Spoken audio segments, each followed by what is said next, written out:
Alhamdulillah alladzi khalaqal mauta wal hayata liyabluwakum ayyukum ahsanu amala.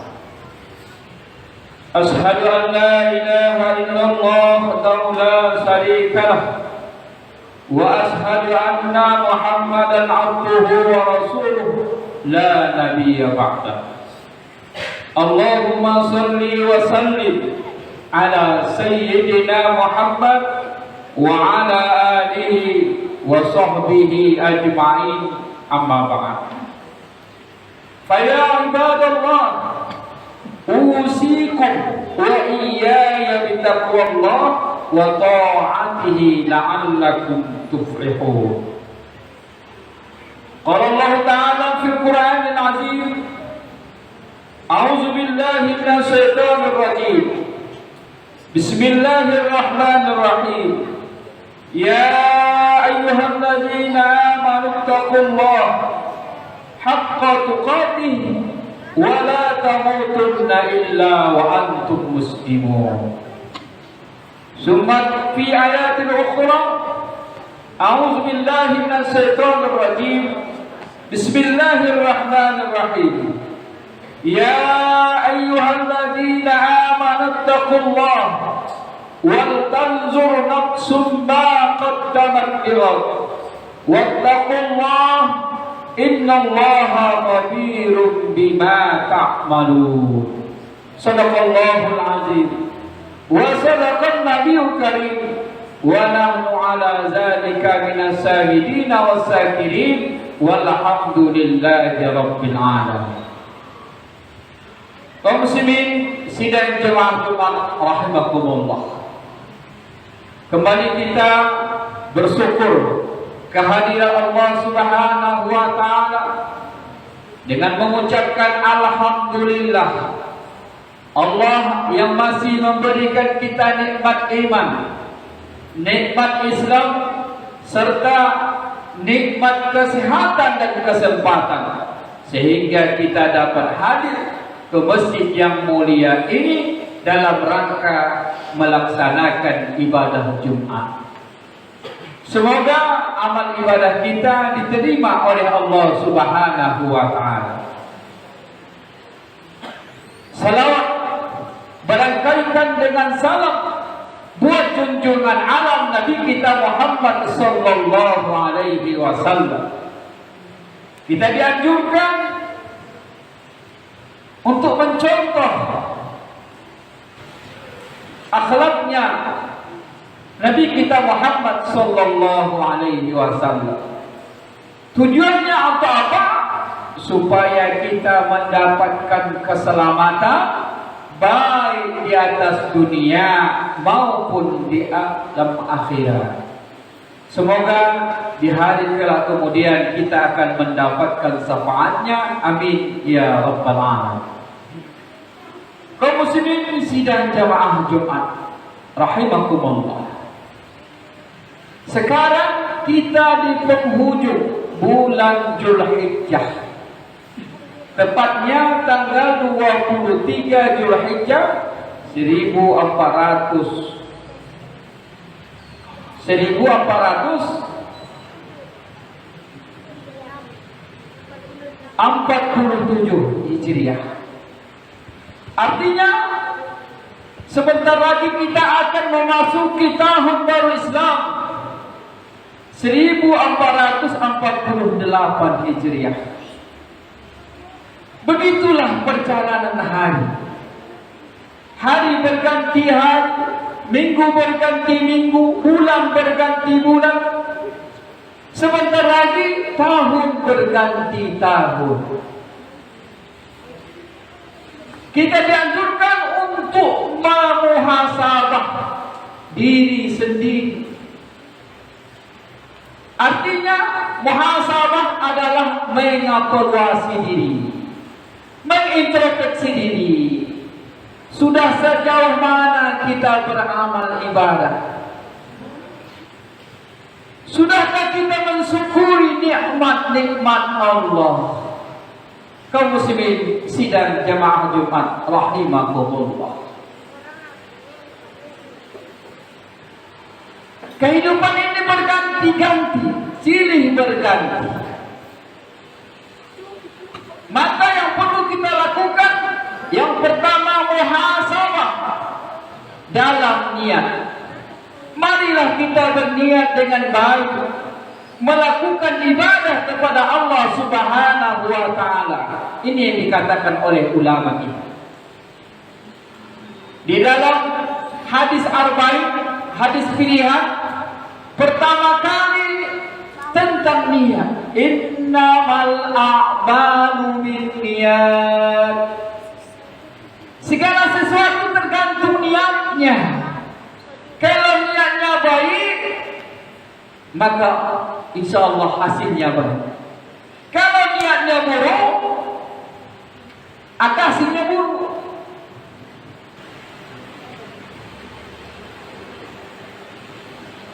Setiap apa yang kita lakukan berniat lillahi ta'ala, karena Allah Subhanahu wa ta'ala, maka dihitung menjadi ibadah. Kaum muslimin sidang jamaah, mencari nafkah juga ibadah.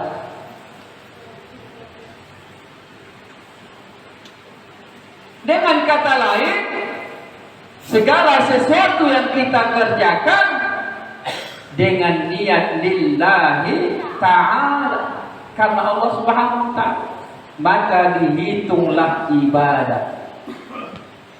Yang kedua, yang perlu kita muhasabah, yang perlu kita introspeksi diri, yang perlu kita evaluasi, sejauh mana kita melaksanakan perintah Allah dan menjauhi larangan Allah.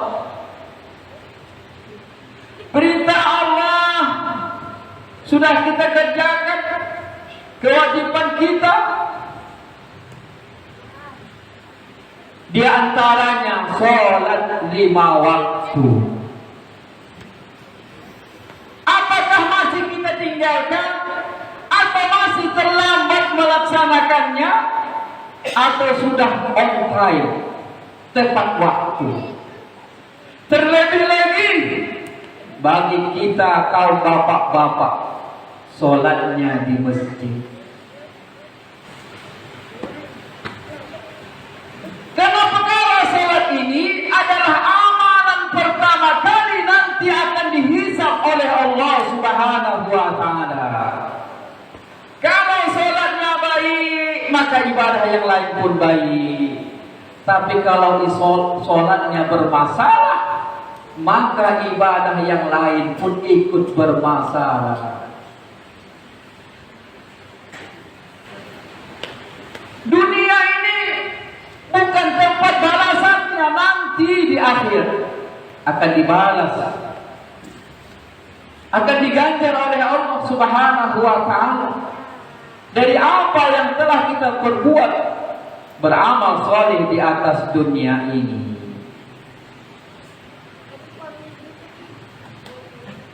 Karena dunia tak tempat balasan ibadah, Rasulullah SAW mengatakan, sholat sunat subuh saja pahalanya khairud dunya wa ma fiha, lebih baik daripada dunia dan seisinya.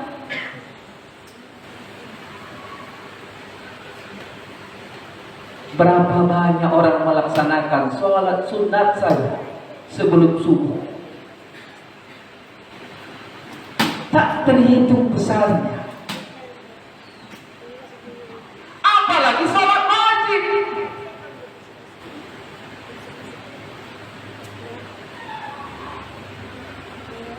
Tapi orang Islam, orang beriman, katanya tidak tahu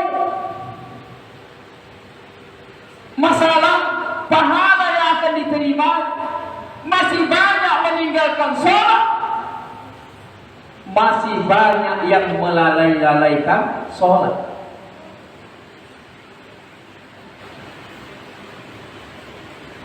Kalau dibuat saja, misalnya Setelah sholat dilihat dikasih sembahyang 100.000. Mungkin masjid ini penuh.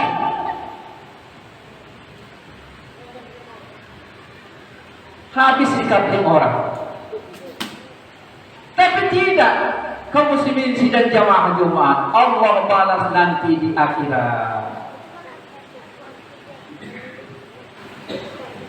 Sudah sejauh mana kita meninggalkan larangan Allah?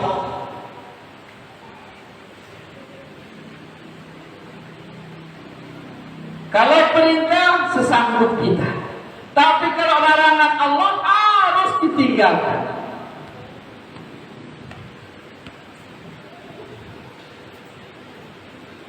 Yang susahnya meninggalkan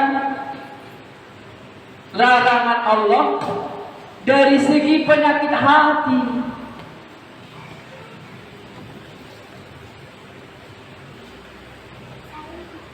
Kalau jasmaninya sakit, heboh,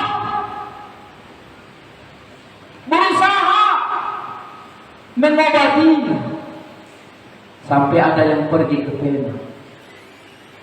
Tapi kalau hatinya sakit, santai saja, tidak ada masalah. Ini yang dikhawatirkan nanti. Penyakit hati itu banyak sekali kaum muslimin sidang jamaah Jumat, mulai dari iri, dengki, kikir, tamak, sombong, dan lain sebagainya. Kalau itu kita pelihara di dalam diri kita,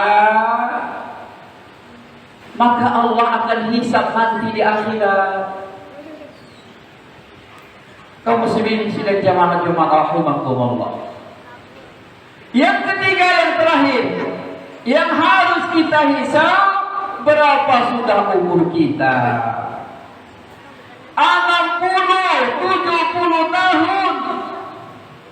Ada yang lebih, 80 sampai 90 tahun.